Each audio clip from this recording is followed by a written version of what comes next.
அனைத்து குணங்களிலுமே கடலாக இருக்கிறார். அன்பின் கடலாக இருக்கிறார், அமைதியின் கடலாக இருக்கிறார், சக்திகளின் கடலாக இருக்கிறார், ஜோதி வடிவமாக இருக்கிறார்.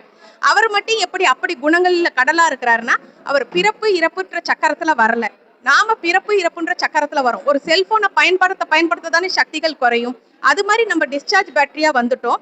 பகவான் நமக்கு சக்தி கொடுக்கணும் என்பதற்காகவே கடைசியா ஆத்மாக்கள் காமம், கோபம், பற்று, பேராசை, அகங்காரத்துல மாற்றி இது மாதிரி டிஸ்சார்ஜ் பேட்டரியா வந்து நிற்பாங்க. அவங்களுக்கு சார்ஜ் கொடுக்கணும், ஒரு மெயின் சார்ஜ் பேட்டரி வேணும் அப்படிங்கிறதுக்காகவே பகவான் ஃபுல்ஃபில்லாக பிறப்பு இறப்பு சக்கரத்துல வராமல் சதா சிவமானவராக, சதா சுந்தரமானவராக இருக்கின்றார்.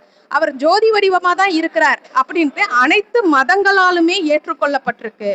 பாருங்க, நாம கூட லிங்க ரூபத்துல வழிபாடு செய்யறோம். பகவானுக்கு ஒரு உடல் தேக ஒரு உருவம் கொடுக்கல. ராமர் கூட லிங்கம் வச்சு வழிபாடு செஞ்ச ஸ்தலம் ராமேஸ்வரம் அப்படிங்கிறது இருக்கு. புத்தர் கூட ஒரு லிங்க வடிவ ஜோதி ரூப கல்லை தான் வச்சு வழிபாடு செய்யறாங்க. குருநானக்கு கூட என்ன சொல்லியிருக்கிறார்? கடவுள் அசரீரி, நிராகாரர், சரீரமற்றவர், அவரே சத்தியமான குரு அப்படின்னு சொல்லியிருக்கிறாரு. இவர் தான் இந்த பிரம்மகுமாரிகள் இயக்கத்தை ஸ்தாபனை செய்தவர். இவருடைய உடம்புல பிரவேசமாகி இந்த புருவ மத்தியில பகவான் பிரவேசமாகி தான் இந்த ஞானத்தை சொல்றாரு. இவர் தான் 1936 இந்த யஜ்யத்தை ஸ்தாபனை செய்தவர். இவருக்கு பேர் லேக்ராஜன் பேரு. பகவான் எப்ப பிரவேசமானாரோ அப்ப பிரம்மான் இவருக்கு பேர் வைக்கிறாங்க. பிரம்மாவின் மூலமாக இந்த பிரம்மகுமார் குமாரிகளின் ஈஸ்வரி இயக்கம் ஆரம்பிக்கப்பட்டது. நாங்களும் என்ன சொல்றோம்? பரமபிதா பரமாத்மா சிவன் ஒளிப்புள்ளி வடிவமானவர் அப்படின்னு சொல்றோம். கிருஷ்ணரும் கூட லிங்கம் வச்சு வழிபட்ட ஸ்தலம் இருக்கு. இவர் சங்கரர், சிவன் கிடையாது. சங்கரரும் லிங்கம் வச்சு வழிபாடு செய்வாரு. ஜீசஸ் என்ன சொல்லியிருக்கிறாரு? கடவுள் ஒளியானவர்னு சொல்லியிருக்கிறாரு. இஸ்லாம் மதத்துல கூட கடவுள் அசரீரி, அனைவராலும் இவர் ஒளி புள்ளின்றது ஏற்றுக்கொள்ளப்பட்டிருக்கு. பாருங்க, இந்த ஸ்தூலமான உலகத்துல நம்ம நடிக்க வரோம். இதுக்கு முன்னாடி நம்ம எங்க இருந்தோம்? ஆத்ம உலகத்துல இருந்தோம். ஆத்மா பரமாத்மா இங்க மேல ஒளிப்புள்ளியா இருந்தாரு. இங்க உடல்ங்கிற ஆடை இல்லாம நாம எல்லாரும் ஒளிப்புள்ளியா புள்ளியா இருந்தோம்.